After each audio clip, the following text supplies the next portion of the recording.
Hi, my name is Coldbeer and let's start with Deep Rock Galactic. Currently, there are less than 250 games on Steam with overwhelmingly positive reviews, and Deep Rock Galactic is one of them. This is a 1 to 4 players first-person shooter featuring badass space dwarfs and 100% destructible environments. Here you can play alone or work together with other players as a team to dig, explore, and fight your way to a massive cave system filled with hordes of deadly enemies and valuable resources. Pick some fearsome guns like flamethrowers, Gatling guns, portable platform launchers, and show those puny enemies who's the boss. Dwarfs may be small, but they are powerful. We in Lithuania have a saying, neugis or smugis, meaning not the size but the punch is what really matters. And your punch is really, weak in real life, but really impactful for the alien population in these dangerous caves. People on Steam are talking that there is no reason not to play this game, and I have to agree, show those monsters the true meaning of extinction. Rock and stone, baby.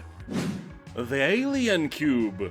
Ooh, with every list I make I try to include at least one game that I have never mentioned before, and this time among others is the Alien Cube, which is not a game about aliens to be honest. Here you start your day with a nice morning walk around a beautiful landscape and suddenly you see a flash of light in the sky, a weird meteor falls nearby and everything changes after that. The Alien Cube is a Lovecraftian first-person horror adventure. You play as Arthur, a lonely man whose life is about to change dramatically when strange events start to occur after finding out about the disappearance of your uncle Edgar. The world around you hides a terrible secret, a dark and occult reality in which your uncle seemed to have played an important part somehow. Tormented by nightmarish visions, you will need to embark on a journey to find out the truth and survive the darkness that is haunting you. People on Steam are talking that the graphics are astounding and the story is really entertaining, although all that horror part is scary only to beginners of the genre. Anyway, all in all, it's a nice game with very positive reviews. You can also try the free demo version.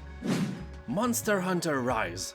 This is originally a Nintendo Switch game released back in 2021. Now we have this action-soaked game on Steam as well, and this version is obviously upgraded to meet our expectations. He'll rise to the challenge and become a hunter, explore brand new maps, and use a variety of weapons to take down fearsome monsters. That's what developers say, but I would change the word fearsome to airy fairy unicorn, because those monsters are anything but fearsome. Although they are beautiful, I can't deny that. Each monster you hunt will provide materials that allow you to create new weapons and armor, or upgrade your existing gear so you can go back to the field and hunt even more airier, fairier, and unicornier monsters and earn even better rewards. Of course, all of that is presented in 4K resolution with ultra-wide monitor support and unlocked frame rate. Even with a discount, the game is quite expensive, but you can try the free demo version on Steam.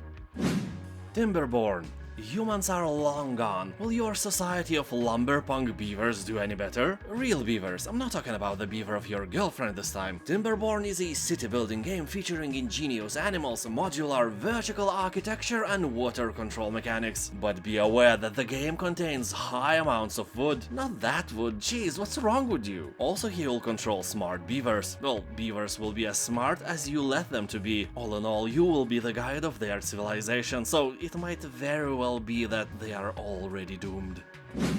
Dragon's Dogma Dark Arisen. This is a massive, challenging action RPG that drops you into a vast open world full of different creatures, NPCs in distress, and the villain you have to defeat. The game was completely underrated when it initially came out, but now it's regaining its glory. Also, the second part is in development already, allegedly. The game shares its open nature with games like Skyrim and Witcher 3, but has way more strategy and more dynamic fights. It's a tougher game in general, but if you like to explore the open world and love fantasy games, you will probably like this as well. Although it's made by Japanese people, so you will encounter some of their weird culture as well, such as heroes saving the world all while being young and beautiful. And we all know that in most countries, before you reach 40, you can't even run for president, because you are literally too dumb before that age to make really important decisions. For example, Witcher Geralt is around 100 years old. Yeah, that is a fact. That's why he's so wise and can really make shit happen. Now all Horizon Zero fans will be oh, shut up.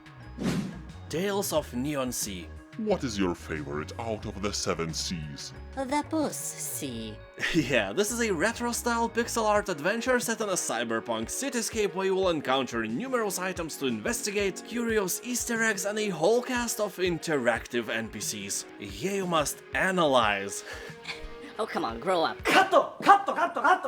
You must analyze every detail and discover the truth that lurks behind the heavy mist as you take on the role of Rex, veteran cop turned hard-boiled detective. Investigate crime in a future cyberpunk world where the magnificent Sky City blocks the sun, but the neon lights never go out. People on Steam are talking that this is a nice, relaxing game of gathering clues filled with cute characters and pets, great visuals and nice music with heavy Blade Runner influence. Some puzzles are kinda tricky and will demand a lot of your brain power, so be sure you have it before playing.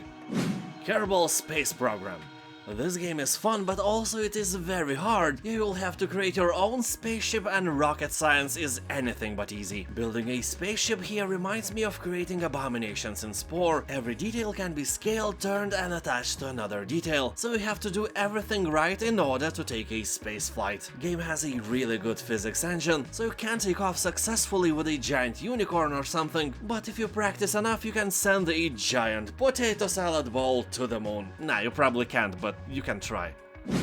Anacrusis. The Left 4 Dead genre is living the golden days these days. Anacrusis bends the rules a bit, and instead of never-ending swarms of brain-thirsty zombies, we get aliens. So this is a usual 4-player cooperative first-person shooter set aboard a massive starship stranded at the edge of the explored space. You will team up with your friends in an infinitely replayable fight against alien hordes to unlock perks, weapons, and new ways to play that you can share with your team. I have noticed that the game is trying to be funny, and I like the overall style of retro sci-fi spaceship and characters, but this game actually has nothing really, game-changing in it. Without a discount it costs €30, and that is way too much for a Left 4 Dead clone. Even now I do recommend it only if you are a real fan of the genre and have some friends you can play along.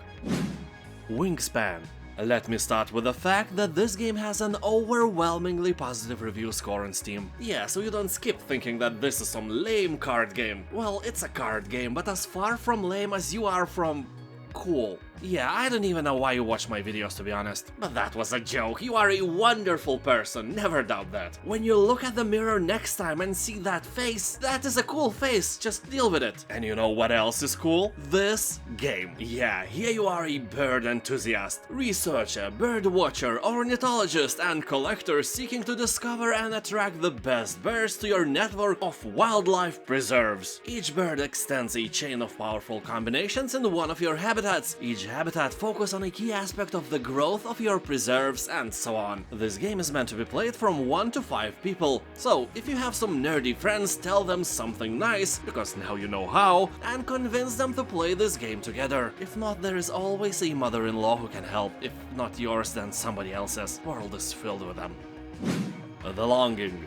92% of positive reviews wouldn't let me lie to you. This game is great. You will play as a lonely shade, the last servant of a king who once ruled an underground kingdom. The king's powers have faded and he falls asleep for 400 days to regain his might. It is your duty to stay in the earthen place until he awakens. As soon as you start, the game inevitably counts down the 400 days, even when you stop playing and exit the game. It is now up to you to decide what to do with your solitary existence beneath the soil. Don't stress yourself, you have plenty of time. You know, this game gives you really unusual freedom. You can start the game and simply come back after 400 days to see how it ends. You actually don't have to play the game at all, but the shade will be even more lonely without you. So you know what to do. Play the game. And now, have you checked the GOG summer sale already? Thousands of deals, thousands of discounted games are available right now at this very moment. GOG offers refunds up to 30 days and all the games are DRM free. Click on my link in the description below and you can explore the entire world of discounts. Steam Weekly Sale is just a speck of dust compared to that. Thank you for watching, have a nice day, and I'll see you next time, bye.